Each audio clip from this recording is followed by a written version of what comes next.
Nos vamos conectando. ¿Qué tal? Muy buenas tardes, muy buenos días. ¿Qué tal? Un saludo muy afectuoso a cada uno de ustedes, donde quiera que estén. Vamos a, el día de hoy, como ahorita lo estoy transmitiendo en vivo, pero en algún momento será grabado, los invito a querer abrir sus Biblias y poder profundizar en la palabra de Dios para entrar en un diálogo con Jesús que nos está esperando. Ojalá que tengan un tiempecito, ¿verdad? Es una de las cosas que esta semana, leyendo y meditando, he caído en la cuenta de que la oración hace de nuestra fe una realidad, ¿sí?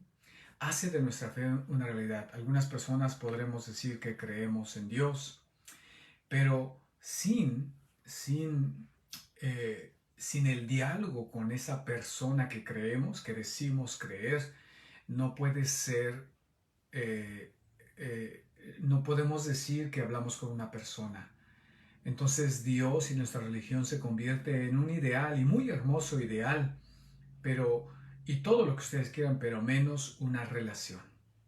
Y la experiencia de Dios tiene que pasar a través del diálogo, de la presencia, de el darme, y eso lo sintetizamos con la palabra oración.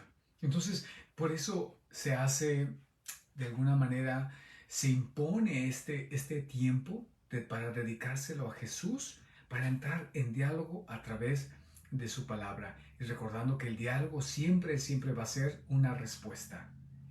No va a ser algo que yo traigo, sino es algo que después de escuchar yo contesto. Entonces, con esta atmósfera, pues los invito a sacar sus Biblias. Ojalá, si algunos tienen el tiempo de quedarse un ratito aquí en esta lección divina, en esta lectura de la Sagrada Escritura, pues podremos juntos incursionar en esta experiencia de Dios. A mí lo que me gusta de este espacio es eh, bueno, sí planeo, sí estudio, sí hago todos los pasos, pero que de alguna manera yo lo vivo junto con ustedes. Yo también estoy haciendo mi lectura, ¿sí? Ya lo he leído, ya lo he analizado, ya he investigado, ya he preguntado por aquí, por allá, y les vengo preparado. Pero cuando entro en este momento, yo soy también quien entra en esa relación con Jesús, y lo hacemos de una manera juntos. Y esto para prepararnos para la Santa Misa. Hoy tenemos unas lecturas preciosas del Evangelio de San Marcos. Vamos a brincarnos el capítulo 11 porque es la parte del Domingo de Ramos. Pero como estamos en el tiempo ordinario, vamos a saltarnos esa partecita y vamos a irnos hasta el capítulo 12, nada menos y nada más que el capítulo 12, y, y vamos a ir hasta el versículo 28, del 28 al 34. Un pasaje muy hermoso, y vamos a leerlos, no sin antes nuestra oración. En el nombre del Padre, y del Hijo, y del Espíritu Santo. Amén. Voy a usar la oración colecta, y de ahí empezaré a orar pidiendo a Dios que encienda su luz, que envíe su Espíritu Santo en nuestros corazones, pero quiero de alguna manera hacerme presente con la oración de toda la iglesia. Dios omnipotente y misericordioso, a cuya gracia se debe el que tus fieles puedan servirte digna y laudablemente. Concédenos caminar sin tropiezos hacia los bienes que nos tienes prometidos. Así te llamamos, Señor Dios omnipotente, porque estás lleno de misericordia, y cuya misericordia nos da la gracia para que vivamos día a día con fidelidad, y que de esa manera podamos servirte dignamente en medio de nuestras debilidades, de nuestras contradicciones, y que lo hagamos con un corazón alegre. Ayúdanos a caminar sin tropiezos hacia esos bienes que nos tienes prometido. Que esos tropiezos no sean las cosas materiales, que no sean intereses vanos, que no sea mi propia seguridad, sino que mirando la meta hacia donde me llamas, puede yo ir hacia ello con un corazón gozoso. Todo esto te lo pedimos por Jesucristo nuestro Señor. Amén.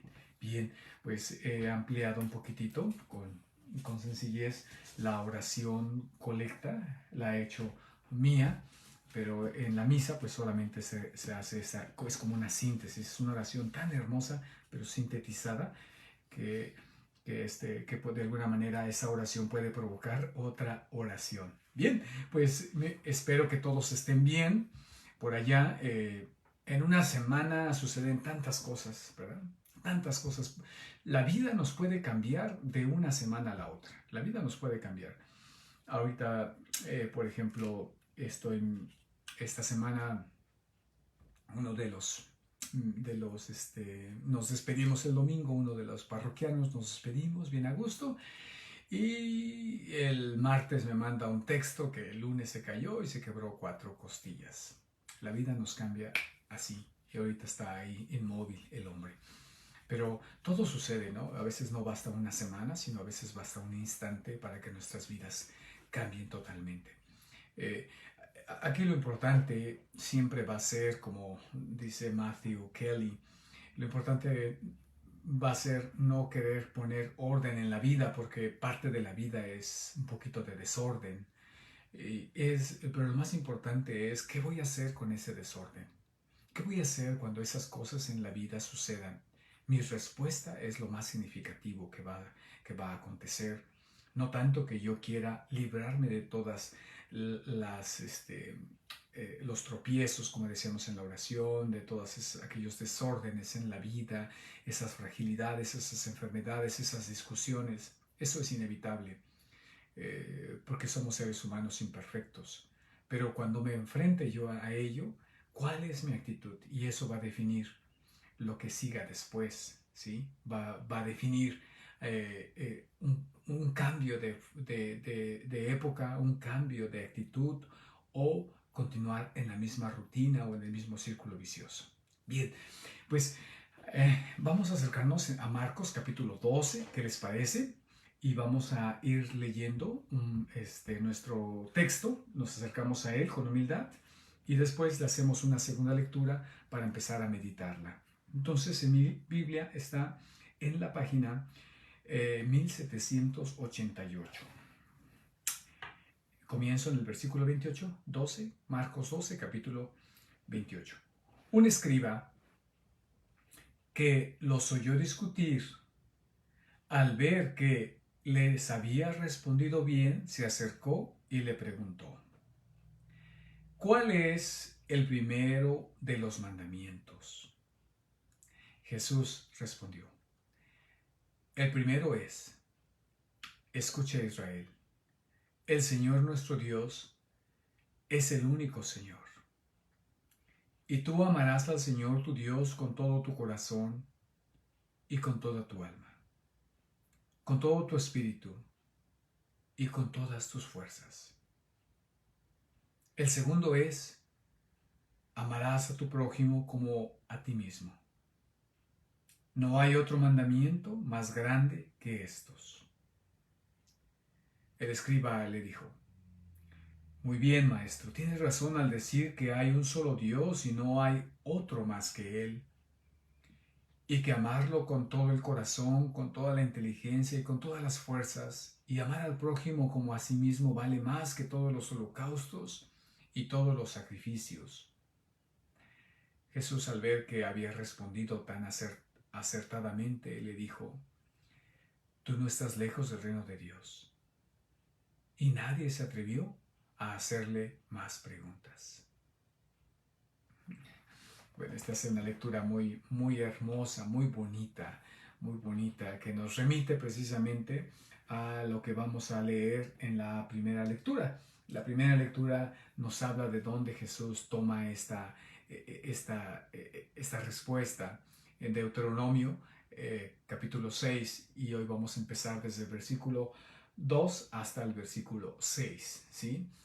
Me gustaría que lo leyéramos para que no, de alguna manera, antes de empezar a hacer esta lección divina, me gustaría que lo leyéramos porque es un texto muy, muy bonito del Deuteronomio. Vamos al Deuteronomio, que es el quinto libro de la Biblia, entonces está muy a la entrada. En mi Biblia está en la página 262. Lo leemos de una manera sencilla y de ahí podremos mirar un poquito más elementos para nuestra meditación. En el capítulo 6, versículo 2 dice: a fin de que temas al Señor tu Dios, observando constantemente todos los preceptos y mandamientos que yo te escribo, y así tengas una larga vida, lo mismo que tu hijo y tu nieto. Por eso, escucha a Israel y empeñate en cumplirlos. Así gozarás de bienestar y llegarás a ser muy numeroso en la tierra que emana leche y miel, como el Señor tu Dios te lo ha prometido. Escucha, Israel, el Señor nuestro Dios es el único Señor. Amarás al Señor tu Dios con todo tu corazón, con toda tu alma y con todas tus fuerzas. Graba en tu corazón estas palabras que yo te dicto hoy. Y ahí acaba la lectura que nos invita la iglesia a leer. Sin embargo, hay otro quisiera leer el siguiente versículo que me gusta mucho. ¿Por qué? Porque dice: incúlcalas a tus hijos, háblales de ella cuando estés en tu casa y cuando vayas de viaje, al acostarte y al levantarte. ¿Sí? Es decir, que estas palabras están dirigidas principalmente a los papás. ¿Sí? Pero recordemos que estas palabras fueron pronunciadas en un contexto muy importante. Acaban de entrar a la tierra prometida. ¿Quiénes entraron a la tierra prometida? ¿Se acuerdan que acaban de pasar 40 años? Acaban de pasar 40 años desde que pasó, desde la entrada, desde que salieron de Egipto y estuvieron vagando por el desierto, porque los lleva por el camino más largo, para que no enfrenten a los filisteos y también para que sea su escuela de... Y dice que esos 40 años tienen que pasar porque la generación que dudó de Dios, de que tenían miedo de que entraran, de que no iban a poder conquistar la tierra prometida, tenían que morir. Y solamente los menores de 20 años eran los que iban a ser capaces de pasar. O sea, que estamos diciendo que después de 40 años, los que fueron menores de 20 años ya andan por sus 60, ¿sí? Andan entre los 40 y los 60 años. Y a esta generación que ya tienen hijos, se les dirigen estas palabras. Y les dicen: ellos son el pueblo de Israel. Ahorita diré un poquitito más, pero es para como situar en dónde fueron dichas estas palabras. Y por eso dice: incúlcalas a tus hijos. Incúlcalas a tus hijos. De tal manera que para los judíos del tiempo de Jesús, escucha a Israel, el Señor es tu Dios, escucha a Israel, el Señor es nuestro Dios, el Señor es uno. Amarás al Señor tu Dios con todo tu corazón y con toda tu alma. Se recitaba esta cita bíblica, se recitaba al menos 3 veces al día. 3 veces al día todo buen judío tenía que detenerse y recitarla. Es una cita que todo el mundo sabía. Es como, digamos, en este momento, como el Padre Nuestro. Aunque no lo decimos 3 veces al día, pero que todo el mundo se sabe, y que es una cita bíblica, ¿no? Que es de las Escrituras de Dios y que todo el mundo puede decir Padre Nuestro, que está en la mente, está en el corazón, que todo el mundo se la sabe, ¿sí? Puedo decirlo así. Y esta es la oración que todo el mundo se sabe como judíos. Y vamos a mirar entonces cómo la toma Jesús. Entonces dice que un escriba, vamos a hacer nuestra segunda lectura, un escriba que los oyó discutir.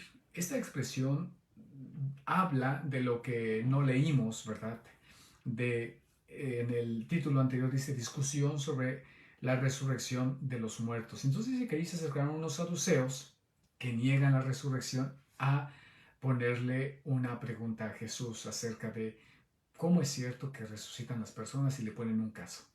Cuando escuchan la respuesta de Jesús y termina diciendo en el versículo 27, Él no es un Dios de muertos, sino de vivientes. Ustedes están en un grave error, ¿sí? Les aclara Jesús que sí hay resurrección de muertos.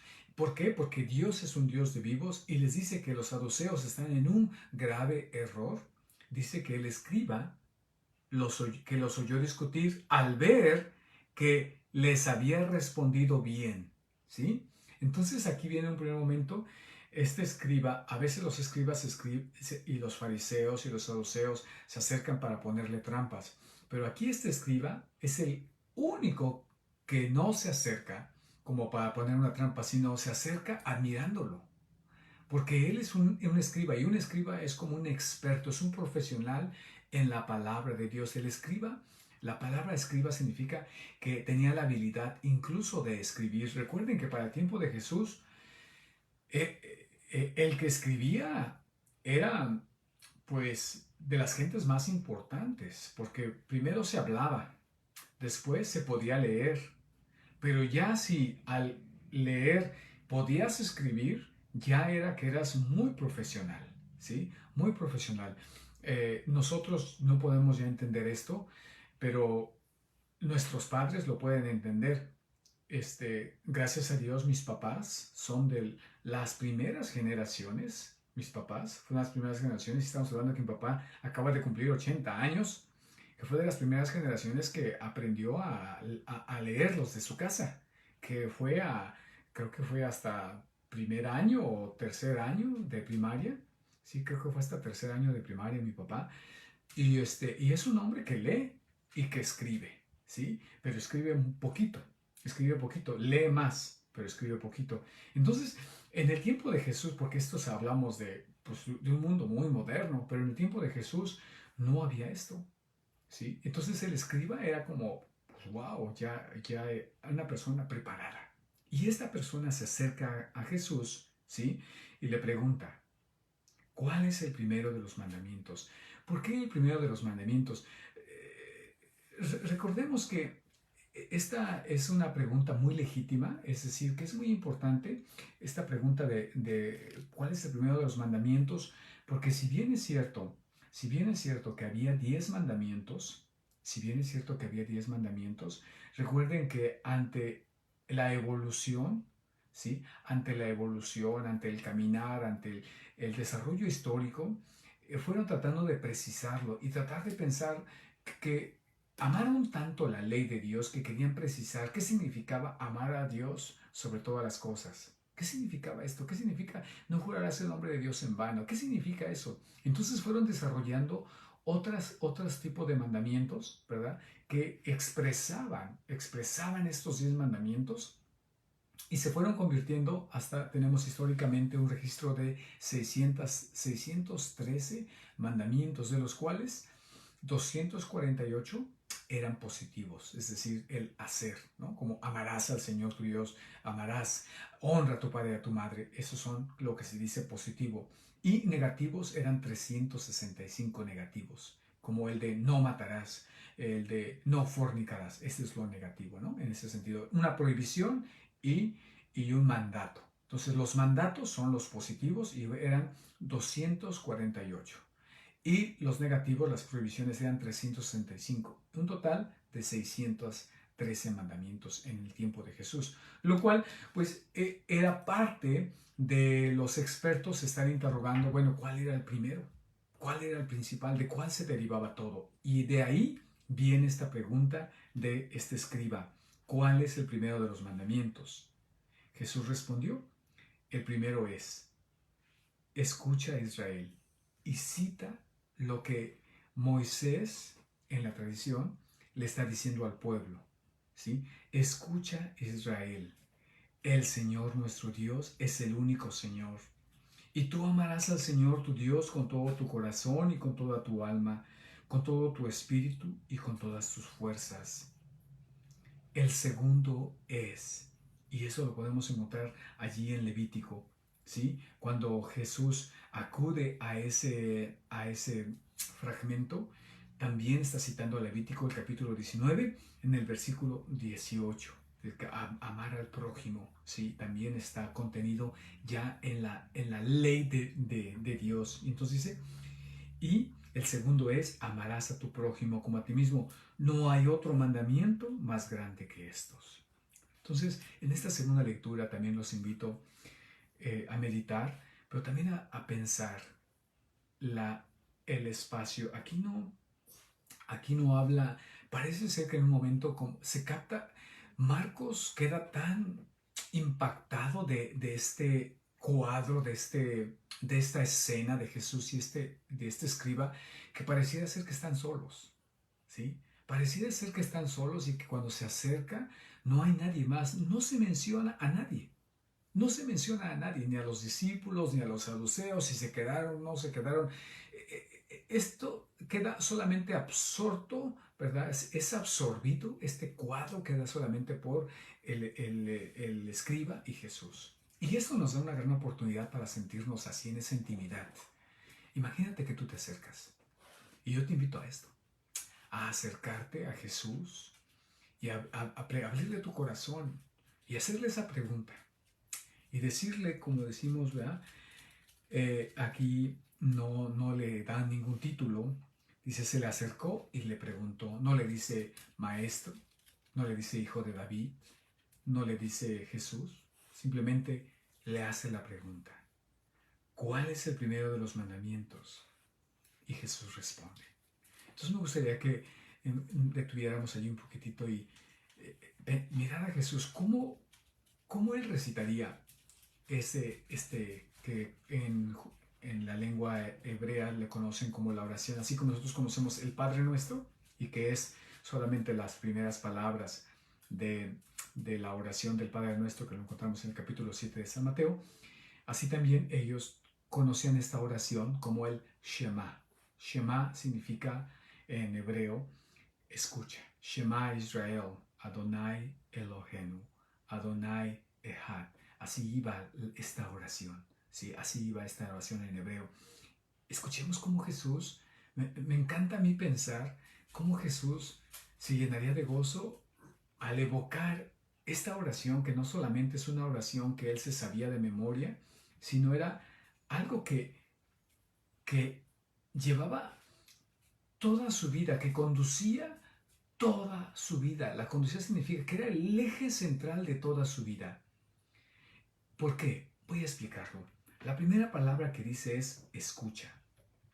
Significa que ese escucha es acoge la voz de Dios, ¿sí? Y que solo a partir de esa escucha se puede hablar del amor a Dios y el amor al prójimo. Antes de hablar de cuál es el mandamiento principal, la primera actitud que pide Dios mismo al ser humano es esa actitud de escucha, recibe, acoge la voz de Dios. Y esto me recuerda cómo María decía que guardaba las cosas en su corazón, ahí las meditaba en su corazón, y eso es lo que realmente nos está pidiendo aquí. Escucha, Israel, ¿sí?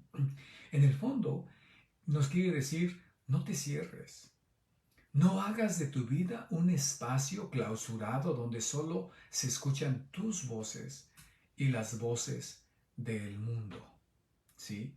Y las voces del mundo. Más allá de todo lo que haces y piensas, de aquello que deseas y puedes, se extiende el ancho campo de la manifestación de Dios. Abrirse a la voz, a su voz, mantener la atención, ser receptivo ante su palabra. Ese es el principio y el sentido del que brota toda la vida y todo el mandamiento. Yo creo que esto podríamos continuar aquí, y la hermana por ahí ya está nos está ayudando, la hermana Micaela dice: el mandamiento más importante brota por lo tanto de la escucha. Exacto, Dios es el único Señor, de ahí procede la exigencia de unificar nuestra vida en el amor a Él, consagrándole enteramente nuestra voluntad.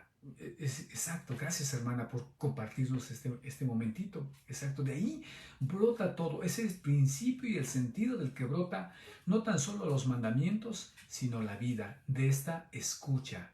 Pero esto tiene más fondo. ¿Por qué?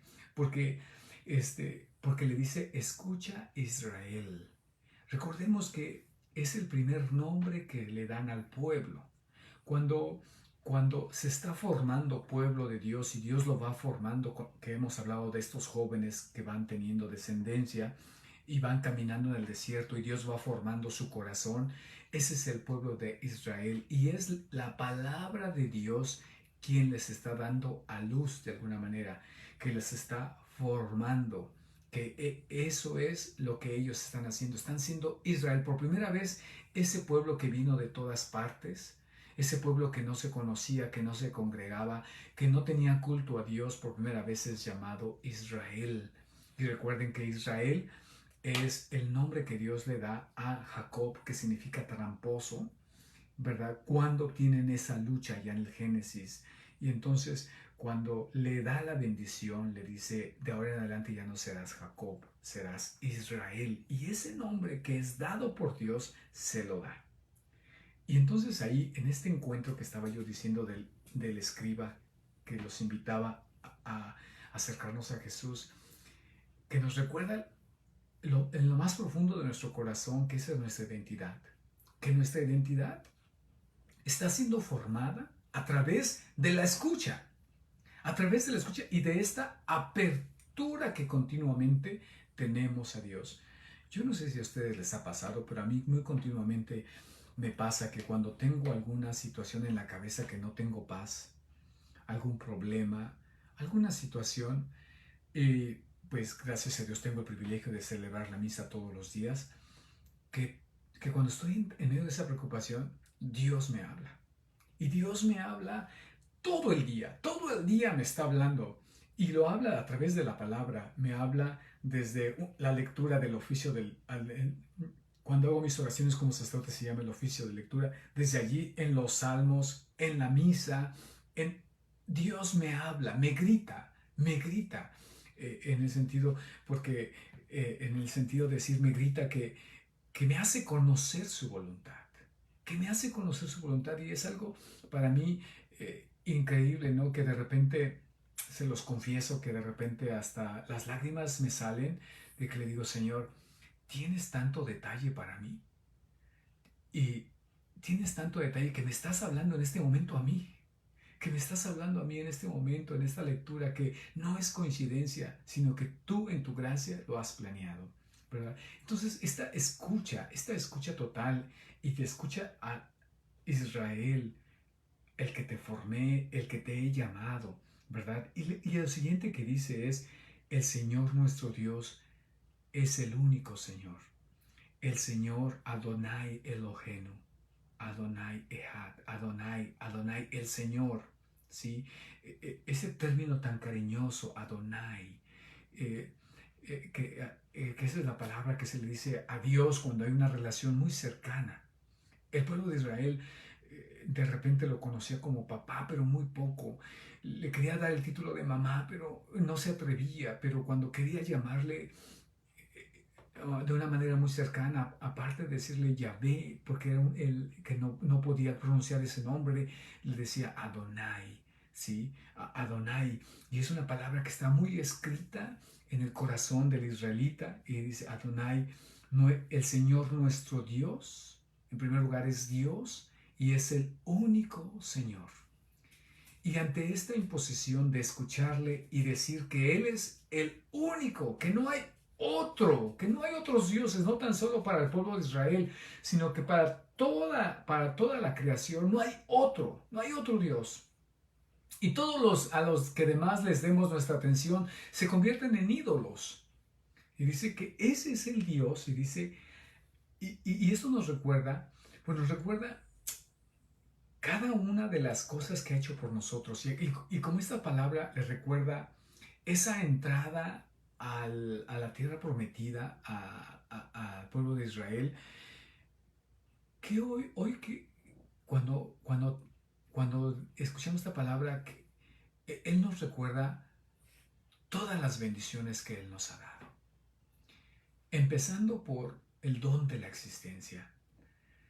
Yo creo que si nos detuviéramos aquí, seríamos tan felices de, de saber que estamos vivos y simplemente sin ningún egoísmo centrarnos en nosotros, en decir qué experiencia de escuchar, qué experiencia de mirar, qué experiencia de poder tocar, la experiencia de tener a la gente alrededor. Imagínate tus hijos, lo que más amas. Imagínate a tu esposa, a tu esposo. Imagínate a tus padres. Algunos de ellos ya se han adelantado, algunos de ellos todavía siguen con nosotros. Pero toda esa experiencia, y no hablo de un papá perfecto, de una mamá perfecta, de un hijo perfecto, porque no lo existe, sino lo que somos. Esa experiencia de conocernos y de darnos unos a los otros, qué hermoso, qué hermoso, qué bendición es tener a este Dios. Y por eso escucha a Israel. Y después vendrá, cuando te das cuenta de todas las bendiciones, viene por automático que amarás al Señor tu Dios. Cuando uno se da cuenta de todas las bendiciones que ha recibido y todas las bendiciones que uno tiene, uno ama. Yo a veces les digo a los jóvenes, especialmente a los adolescentes, cuando están enojados con sus papás, les digo, oye, si tu papá y tu mamá te hiciera un bill, ¿verdad? Te hiciera te diera la cuenta de cuánto le debes, desde que tu mamá estaba embarazada, ¿sí? Y no tan solo lo económico, lo que te dieron de comer, sino la casa, el cuidado, porque esa persona se dedicó cuando estabas enfermo, te llevaron, ¿sí? Todo eso que te lo pusieran en me debes tanto, hijo. A tus 15 años me debes tanto. ¿Cuánto sería, hijo? Y ellos se quedan, mucho. Se no sabría. Pero yo creo que sí, hasta como $1,000,000, dicen.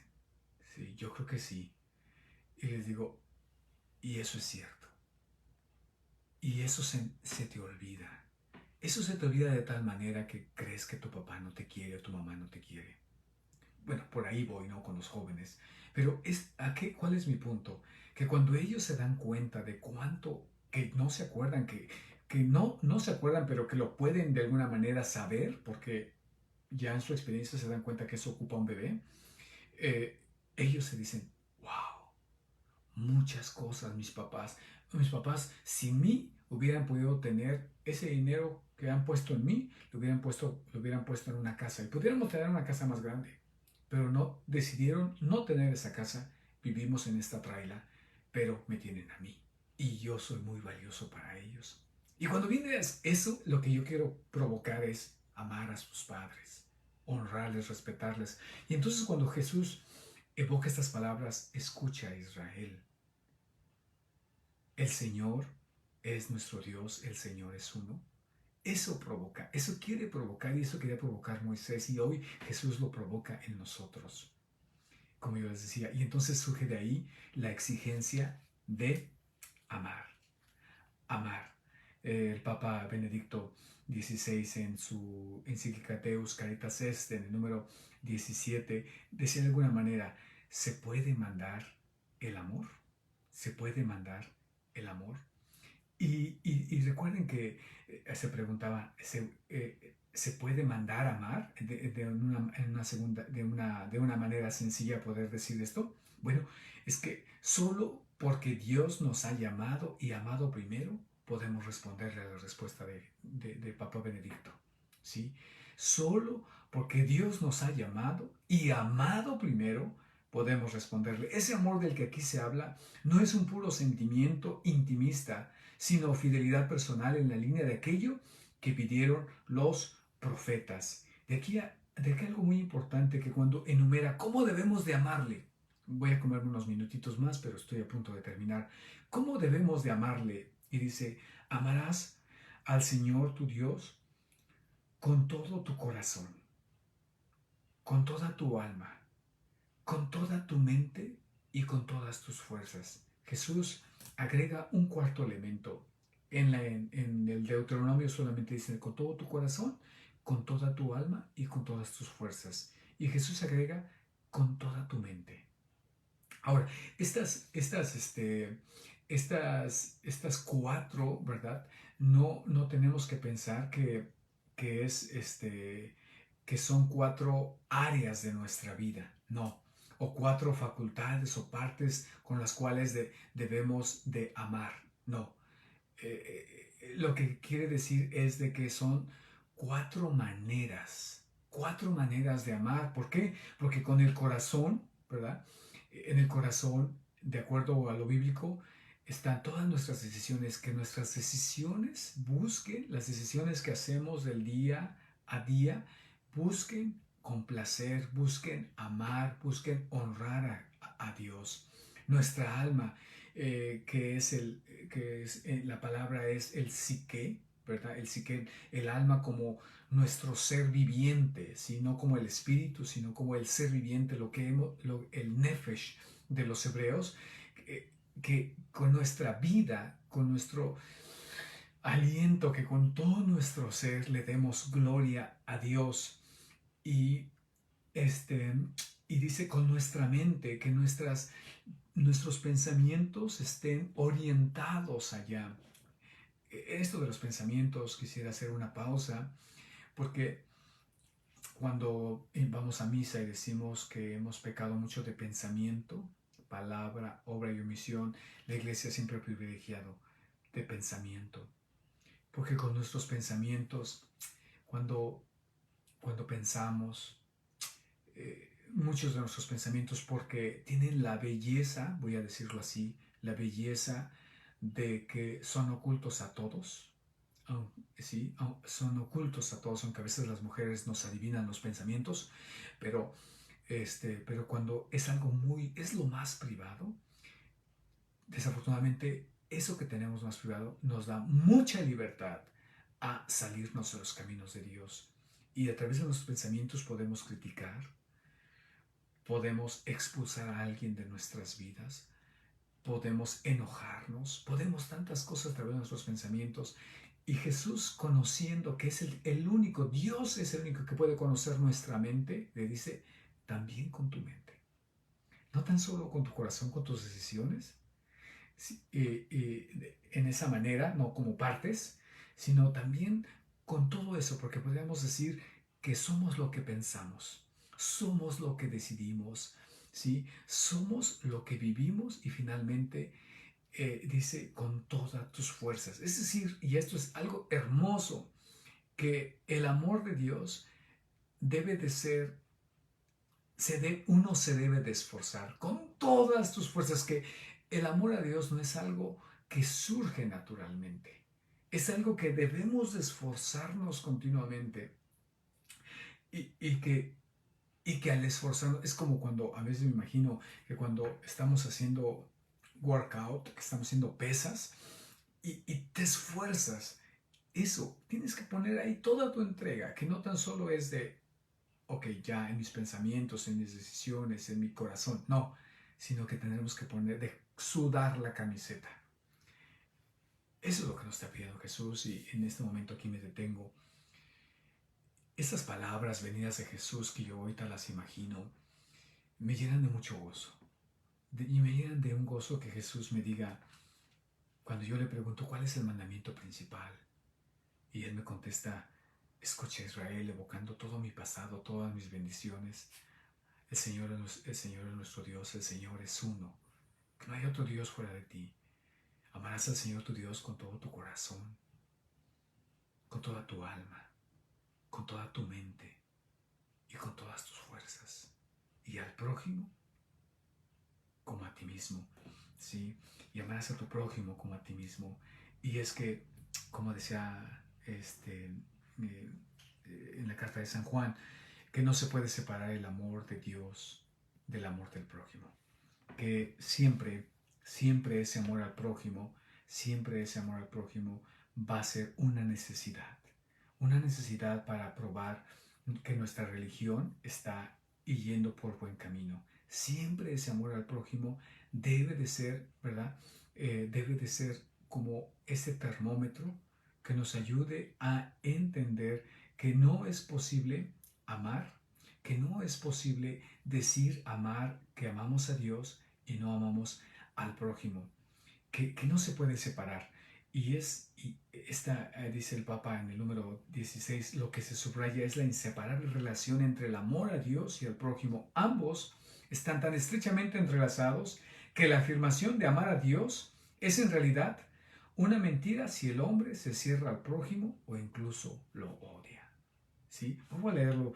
Eh, Ambos están tan estrechamente entrelazados que la afirmación de amar a Dios es en realidad una mentira si el hombre se cierra al prójimo o incluso lo odia.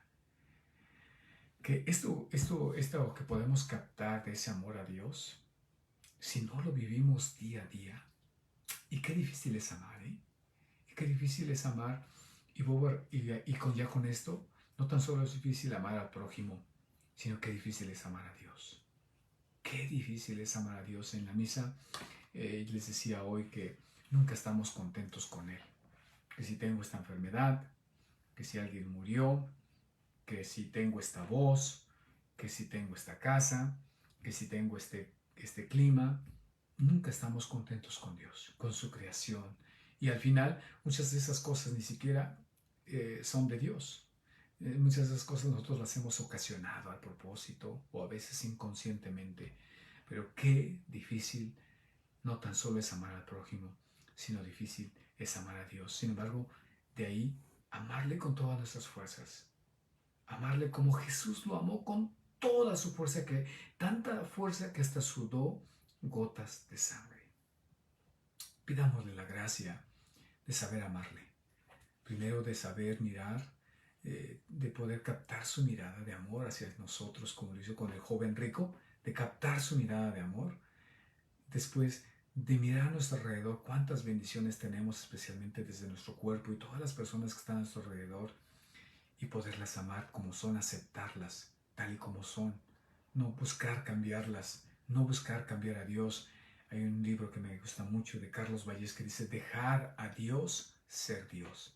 Dejémosle ser Dios, dejémosle que nos ame libremente y que al captar ese amor nosotros podamos corresponder de alguna manera pequeña, de alguna manera tardía, incluso hasta un poquito con torpeza, poder responder a ese amor de Dios que es una aventura.